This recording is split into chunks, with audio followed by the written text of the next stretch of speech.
Linas Agro. Auginti ir augti.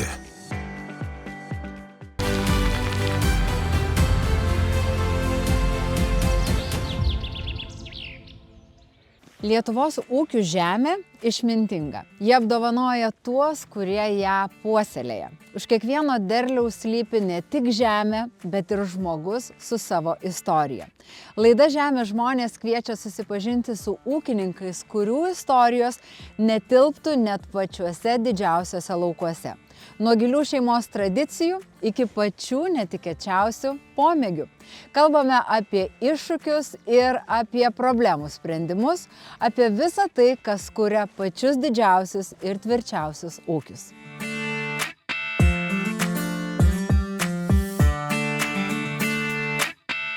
Atvykome į Jurgežerių kaimą pietų Lietuvoje, kur jau 21 metus sėkmingai ūkininkauja Dainius Kižys.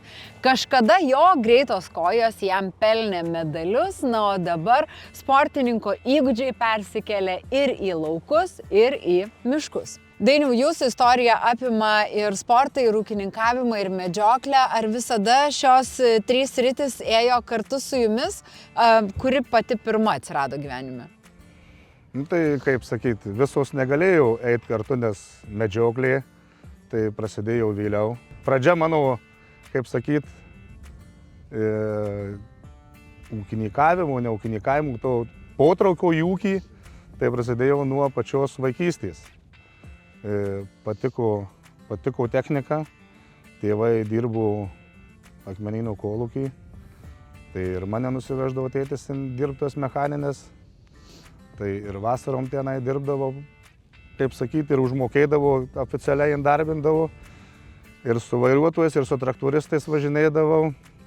Va taip ir prasidėjo tas mano potraukis į techniką. O vėliau mokinausi mokykloje ir nuo 8 klasės mano auklėtojas, kūno kultūros mokytojas Babeckas, pastebėjo, kad aš esu greitas.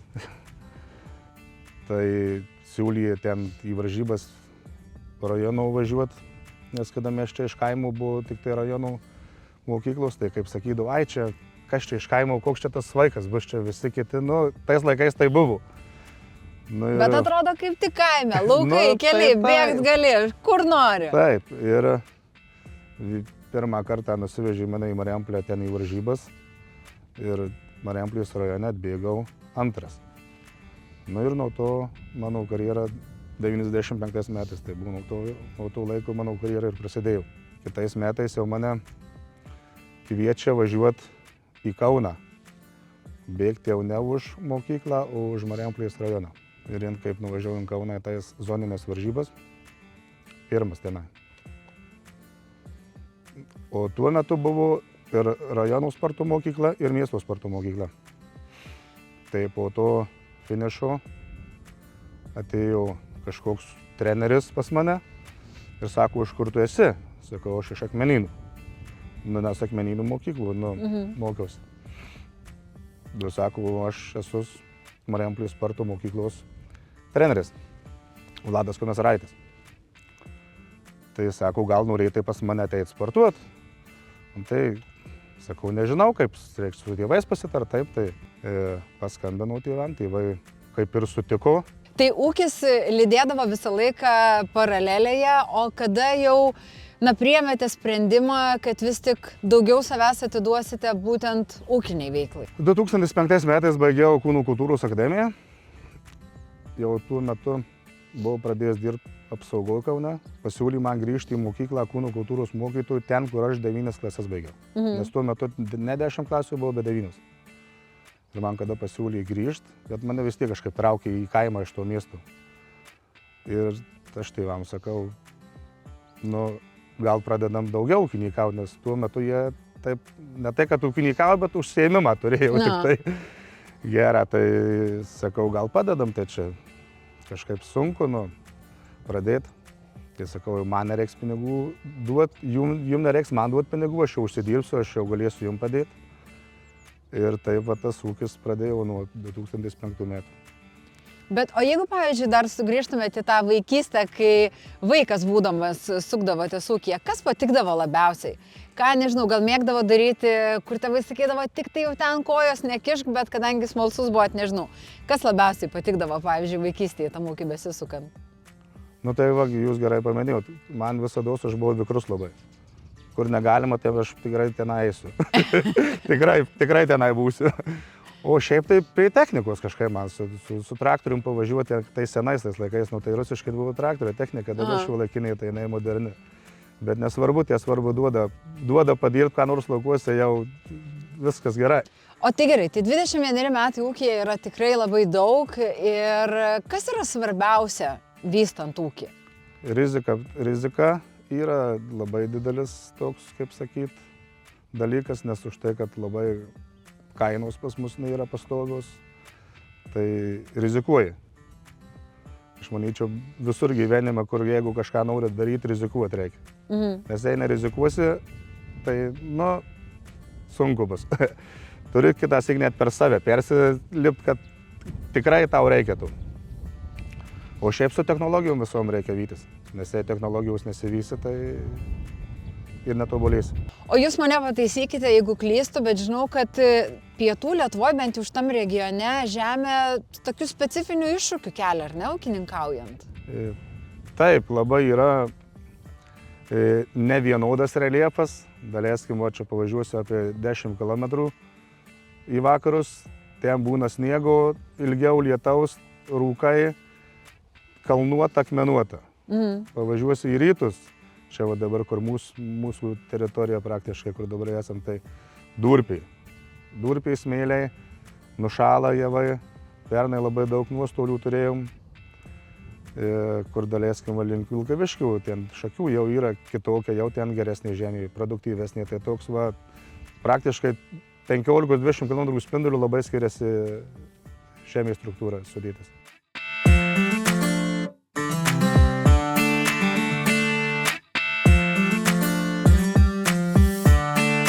Dainiau, kalbėjom apie tai, kad darbas šitame regione išties reikalauja iššūkių. Tai kada jau ateina tas momentas, kai ūkininkas supranta, kad reikia tvirtos partnerystės, norint įvairiausius iššūkius įveikti ir reikia kreiptis pagalbos į agronomą? Visados su agronomais reikia tartis, nes, kaip ir minėjom, technologijos keičiasi, kažkas ateina naujo, kažkas veiklios medžiagos, visa kita pradeda kitokios būti ir anksčiau ar vėliau reikia kažkokius tai pareiškimus tai daryti, už tai ir kreipiamės pas atstovus, mano atstovas Linas Agro, Laima Grūdienė.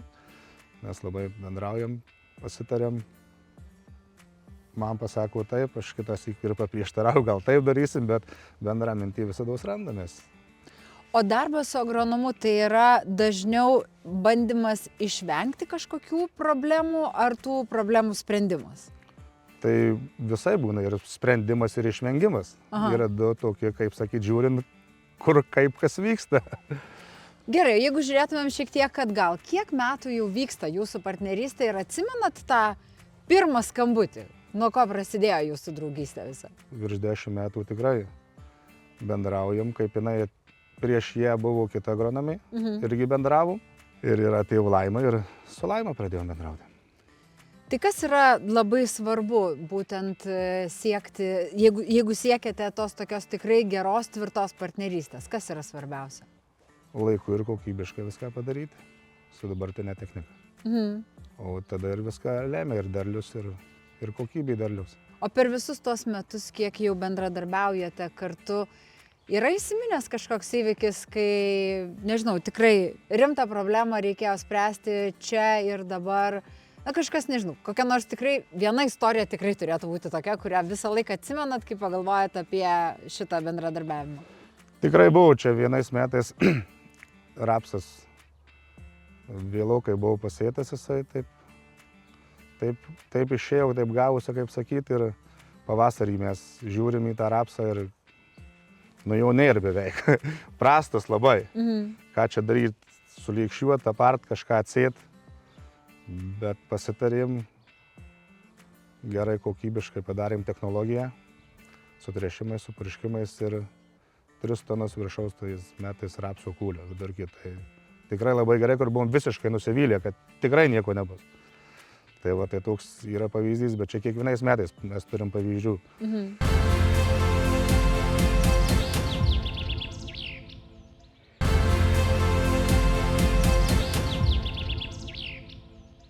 Laima, 10 metų trunka jūsų partnerystė su Dainiumi. Ir 10 metų iš tikrųjų jau yra tas laiko tarpas, kada galima žmogų pakankamai gerai pažinti. Bet jūs žinau, kad Dainių pažįstate dar ilgesnį laiką iki to, kol prasidėjo jūsų bendradarbiavimas.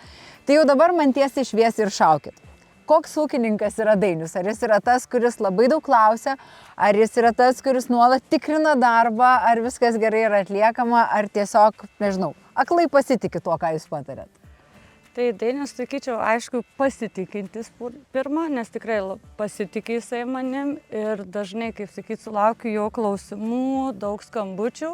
Kai sakau, važiuoja purkšt kviečius, Laima skambutis, čia taip daryti ar taip daryti, arba dar tas yra labai tikrai, kai sakau, Dainiui yra labai patogu, nes kadangi netoli gyvenu, tai būna, kaip sakyt, Laima, tu matėjai, ar pravažiavai, arba nuvažiuok į tą lauką, pažiūrėk, ką man daryti, ką man purkšti, vat būtent. Bet jis daug klausantis, bet tuo pačiu yra pasitikintis, bet tikrai netikrinantis. Geras, šitas yra tikrai labai svarbus dalykas. Tai kaip jūs, pavyzdžiui, pati matote, vat, ta sėkminga partnerystė, kad ji būtų, ko reikia? Tai pirma, reikia skaityt pasitikėjimo. Iš tikrųjų yra mano tikslas, tai lygiai toks kaip ir jų tikslas, kad užauginti kuo didesnį derlių, kad investicijos būtų mažesnės, kad jie uždirbtų ir aišku galėtų toliau investuoti į ūkį, galėtų plėstis. Tai va čia tas yra. Abiejų, kai sakau, turi būti bendras tikslas. O gerai, o kaip, pavyzdžiui, jūs pati matote, kas iš ko mokosi? Ar agronomas mokosi iš ūkininko? Ar atvirkščiai? Ar jūs tiesiog vienas kitą mokate dalykų? Mes vienas kitą iš tikrųjų mokame tų dalykų, nes, aš, kad ir agronomija, aš tikrai, ta prasme, visada labai prašau ir tikrai ir Dainius netgi padaro bandymų. Tarkim, kai sakau, Dainio važiuoji, tarkim, sudėlioju technologiją aš, matau taip, arba būna nauji produktai, sakau, Dainio pabandom nusipurškėm, bet tam pačiam lauke būtent, sakau, palik, būk geras, nevažiuok, nes noriu pasižiūrėti, kaip produktai veikia, nes, tarkim, jeigu būna jie rinkoje nauji, pirmą reikia, kaip sakau, pačiupinėti. Taip. Ir pirmą tai turi pačiupinėti agronomas, kad jis galėtų tada rekomenduoti. Tai Dainius visada iš tas aventūras leidžiasi ir jisai sutinka. Tai kartais, kaip sakau, matom tikrai, kai produktai veikia, tai labai yra smagu, nes tada žinai, ką gali ir kitiem rekomenduoti, lygiai taip pat jisai būna, sako, tu paskambink Laimai ten, kai sakau, savo draugam, ūkininkam irgi lygiai taip pat. Tai žiūrint į tuos bendrus tikslus, siekiate labai daug visko, esate jau padarę daug gražių darbų, o kai žiūrite į priekį, ko reikia siekiant, kad tas ūkis dar labiau tvirtėtų ir jau 21 metus Dainius ūkininkauja, tai kad galėtų jau ūkininkauti dar, nežinau, 50. Tai žinoma, nepasilikti ties tais vienais metais, o žiūrėti būtent į naujoves ir domėtis, nes iš tikrųjų, kaip sakyti, ir technika, ir pesticidai, mikroelementai, visa ta technologija, viskas žengia į priekį. Tai kad neužsistovėti vienoje vietoje, o žengti vis kojai, kaip sakyti, tolyn.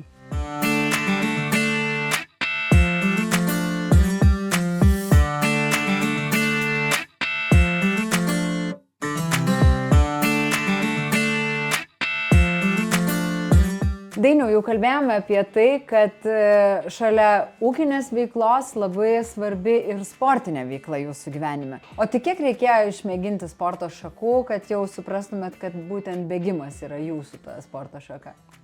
Šiaip tai, kai mokinausi aš Akmenynų mokyklų, tai ir futbolą, ir krepšinį ten važiuodavau, ir šaškim žaisdavau, ir tenisą žaisdavau.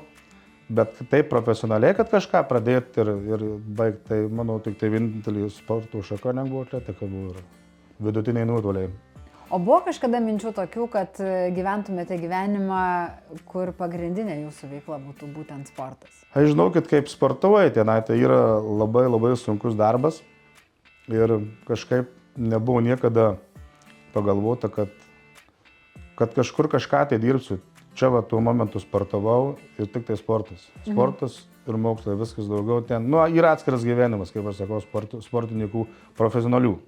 Nes, nu, tu niekur negali nei nuklysti, nei kažkur tai išvažiuoti, kada, kur tu nori, nes, nu, ir varžybų grafika, yra stovyklos ir sunkus darbas, bet kaip sportavau, taip nebuvau sureikšminės, kad ir tiek pasiekiau ir ten jau važiuoju ir žinai, kad ten, nu, tikrai būsi tie pirmas arba antras, ten jau Lietuvoje tai visada. Negali niekur nuo pabėgti.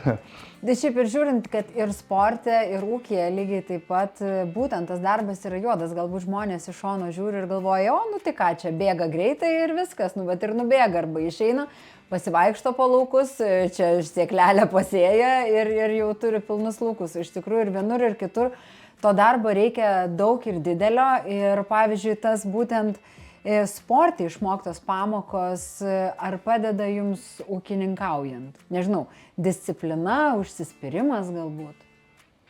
Tai tas yra toks nusistatymas, aš toks esu nusistatęs, kad taip va dabar ir taip aš turiu pasiekti.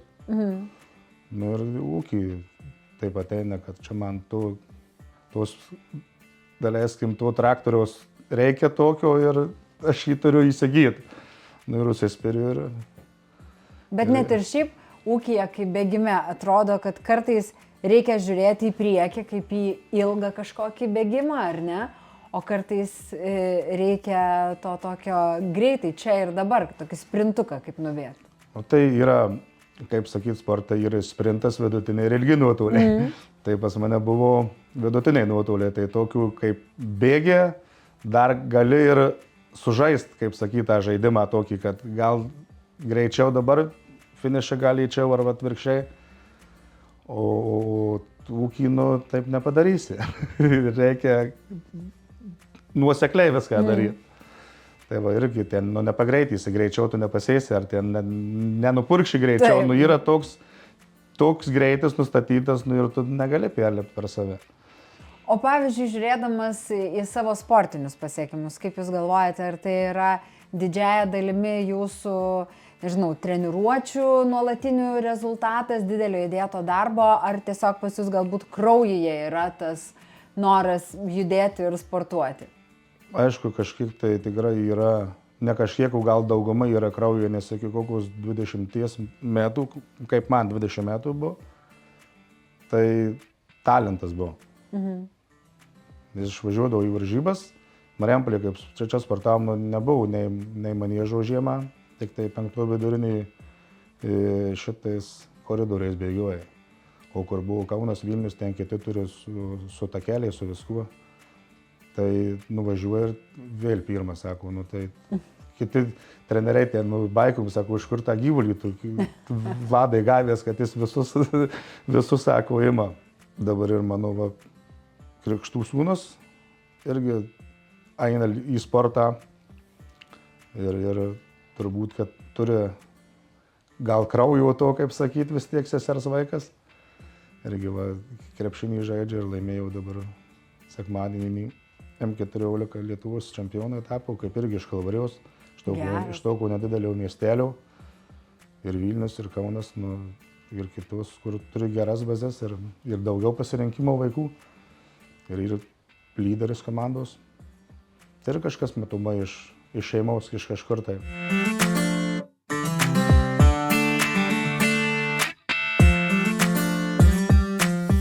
Adomai, tavo krikšto tėtis kažkada buvo labai rimtas bėgikas. Bėgo toli, bėgo greitai.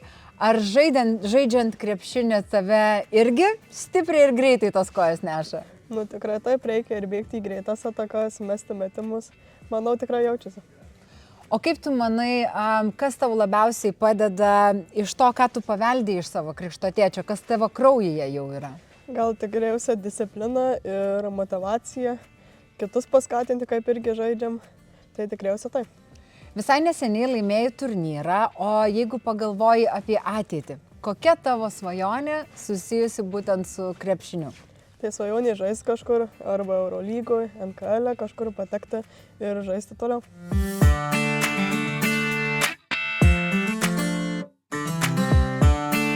Sporte mokėtės to aktyvumo, judėjimo, lėkimo, bėgimo, o dabar viską po truputėlį keičia kitas pomėgis – tyla, ramybė, laikas miške ir medžioklė.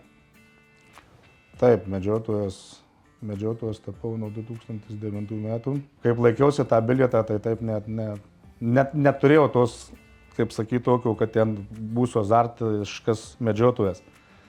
Bet gal su metais, žinot, viskas susidėlioja, sportavai, kaip sako, lėkiai, darei, ūkį gal ramiau ten visą kitą, tą pagalvoju, tą reikia daryti. Po ūkio gal nuovargis visą kitą, nori pailsėti, išeiti į laukus ramiai, į tuos pačius laukus, kaip sakyti, bet jau nesu tikslu, kad su darbu, o su pomėgiu savo, su savo pramogą, kad paklausyti gamtos, kaip gamta dirba, o ne tik traktoriaus burzgimas ir jaumojimas. Tai va, tai toks ir nuo 2013 metų tapau būrelių vadovu, šaltų šaltinių klubo vadovauju. O šiaip 3 medžiotų būreliuose esu. Tai klausykit, Dainiau, tai tų veiklų yra labai daug. Tai kas jūs dabar apibūdina labiausiai? Sportininkas, ūkininkas, medžiotojas? Pagrindas gal turbūt ūkis už tai, kad iš ūkio pragyvenimas vyksta. O sportas, man sportas kaip ir patiko, aš ir motokroso varžybos čia Kalvarijų vyksta jau gal 20 metų, aš juos, ne 25, laistau trasą, važiuoju, palieku savo darbus, važiuoju tie palaistyti, man kažko trūksta. Aha. Pagrindas ūkis. Iš tikrųjų.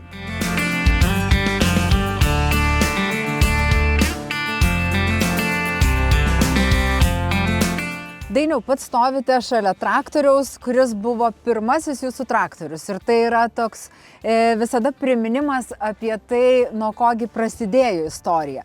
Aplinkui turime modernius traktorius, kurie rodo, kuo gyvenate dabar ir kaip stipriai modernėja ūkis.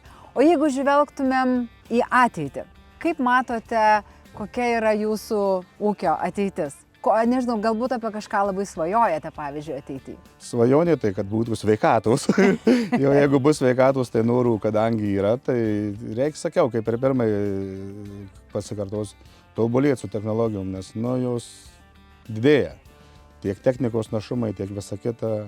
Smagu, šiuolaikiniai technikai tikrai našė, operatoriui komfortiška, kad ir daug tų valandų uždirbi, bet yra nuovargis, negalima sakyti, bet nėra tokio, kaip buvo su, kaip sako, tarybinė, tai rusiška technika. Tikrai komfortas yra. Tai ateityje norisi, kad to komforto būtų dar daugiau? Kad nemažėtų. Kad nemažėtų. Taip. Labai teisingai, geras, taip. Teisingas pastebėjimas. Susipažinome su dar viena Lietuvos ūkininko istorija, kuri priminė labai svarbią tiesą. Tinkančią toli gražu ne tik tai ūkininkaujant. Kaip svarbu, siekiant rimtos, geros ir tvirtos partnerystės, ne tik turėti bendrą tikslą, bet ir koja kojon žengti to tikslo link. Ačiū, kad keliavote kartu. Labai kviečiu ir kitą sekmadienį leistis drauge su manimi į dar vieną kelionę pas Lietuvos ūkininkus. Linas Agro. Auginti ir augti.